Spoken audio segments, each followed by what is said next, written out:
can be recommended. 1. Continuing studies to determine emotional and intellectual understanding and attitudes and successive alterations of them, if any, regarding the possibility and consequences of discovering intelligent extraterrestrial life. This particular clause or paragraph has been behind the agenda to use Hollywood and to use television means to slowly portray the agenda of disclosure.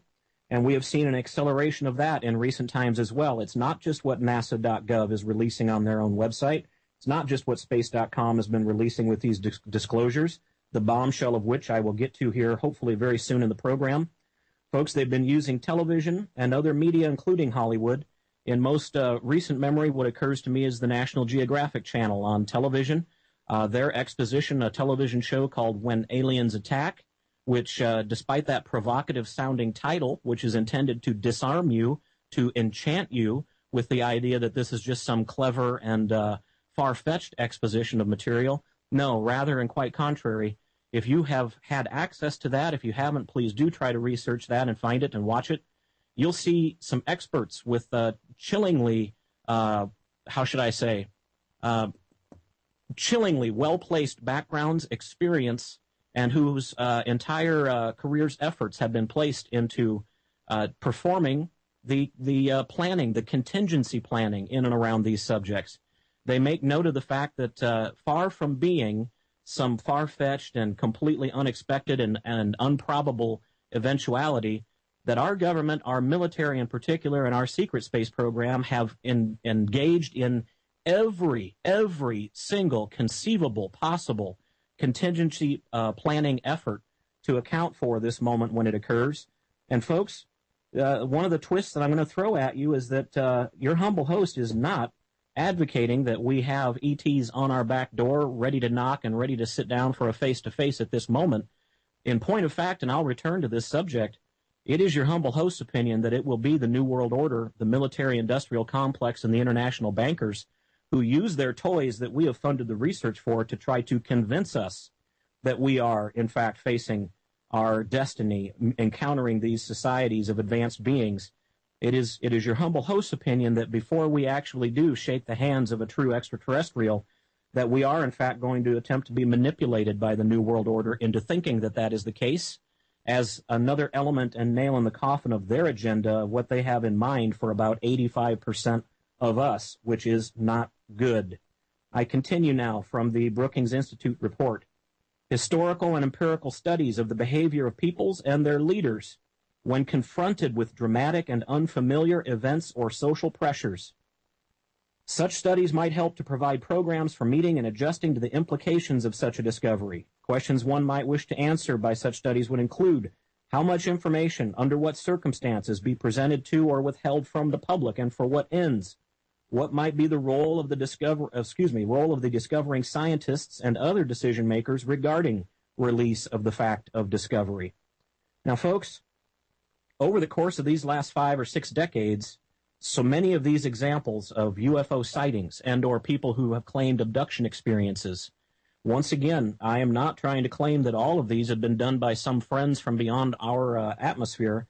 No, rather, many of those have been conducted by, once again, your own taxpayer dollars at work, funding black operations, psyops, that have been intended to fulfill these examples of the studies that need to be conducted, that they issued back in 1961, that they said need to be conducted on our population to determine just exactly how it is that people's minds are going to spill out of their heads like warm, runny butter once they learn about these things.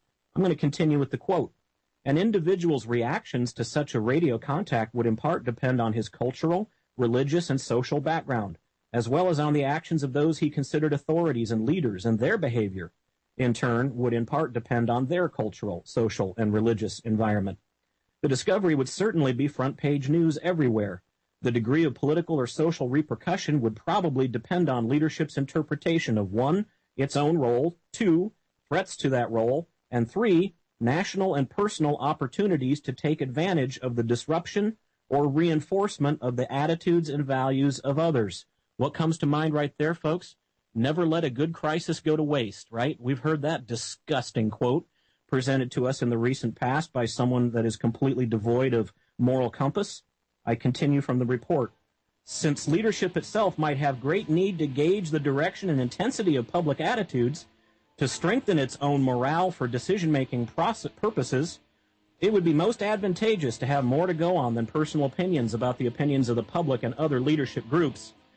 Folks, when we come back, I'm going to share with you NASA's most recent bombshell, in my opinion, disclosures. Please join us here in just a moment after the break.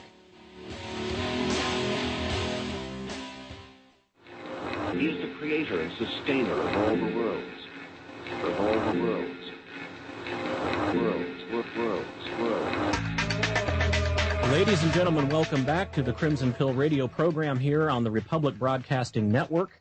It is 23 minutes past the hour as we continue our exposition of NASA's latest disclosures, meta or overt. Before I get to these two pieces that have been released in just this last week alone, I want to turn our attention to, let's call him a subject matter expert. He is deceased. He's no longer with us. But his name was Ben Rich, who was at one time the director of Lockheed Martin's Skunk Works. For those of you that are unfamiliar with that, that is perhaps the most secretive, perhaps the blackest of the black research and development programs of, in particular, aeronautics in U.S. aviation history. Ben Rich, who was considered the father of the stealth fighter and bombers, those programs, and former head of Lockheed Skunk Works, had once let out information about extraterrestrial UFO visitors being real and the U.S. Military's capability of traveling to the stars. I'm going to read from to you some quotes and some other information surrounding the disclosures made by Mr. Rich. In particular, it was late in his life, and in fact, when he was on his deathbed. I'm going to actually jump to one such idea of that, because for most of his life, it had been Ben Rich's opinion that the public should not be told about UFOs and extraterrestrials. He believed the public could not handle the truth, ever. Only in the last months of his decline in health did he begin to feel that, quote, the International Corporate Board of Directors, unquote, dealing with the subject, quote unquote, could represent a bigger problem to citizens' personal freedoms under the United States Constitution than the presence of off-world visitors themselves. That's right, you heard it. Late in his life, he began to realize that International Corporate Board of Directors dealing with the quote-unquote subject could actually represent a bigger problem to citizens' personal freedoms than the presence of the off-world visitors themselves. See, he revealed information before his death, which happened in January of 1995. The article that I'm quoting from was written by Tom Keller, who was an aerospace engineer who worked as a computer systems analyst for NASA's JPL, or Jet Propulsion Laboratory. I'm going to read a few bullet points here in the interest of times, folks, and I would be interested in taking some phone calls. Be honest with you, I'm probably not going to get to them for at least 10 minutes, but those of you who are on the RBN website, you know how to spot that call-in number, and if you'd like to jump in the queue, I'd be happy to visit with you after a bit. First bullet point, inside the Skunk Works, which is, again, the Lockheed's secret research and development entity, we were a small, intensely cohesive group consisting of about 50 veteran engineers and designers and 100 or so expert machinists and shop workers. Our forte was building technologically advanced airplanes of small number and of high class for highly secret missions.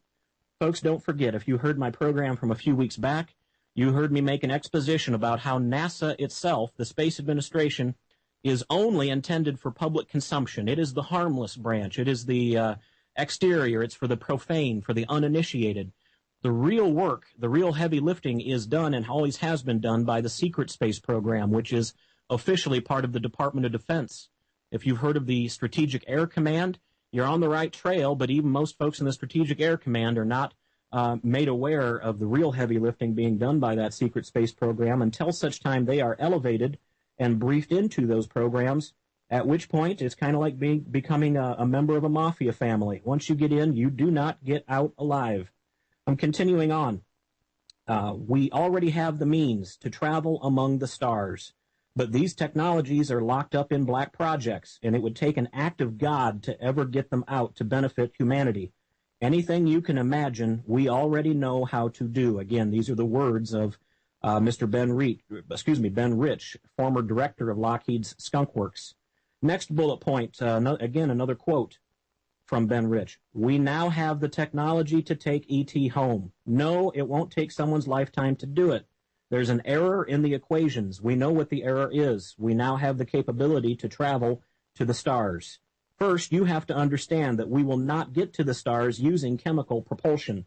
Second, we have to devise a new propulsion technology. What we have to do is find out where Einstein went wrong.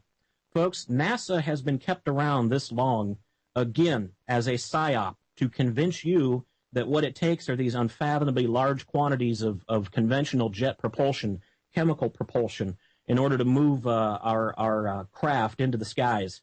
Ladies and gentlemen, you would be kidding yourself if you were to believe that that has been our only method of escaping Earth's atmosphere, in particular when the experimentation, in particular using using electromagnetism, was achieving impressive results in anti-gravity assistance.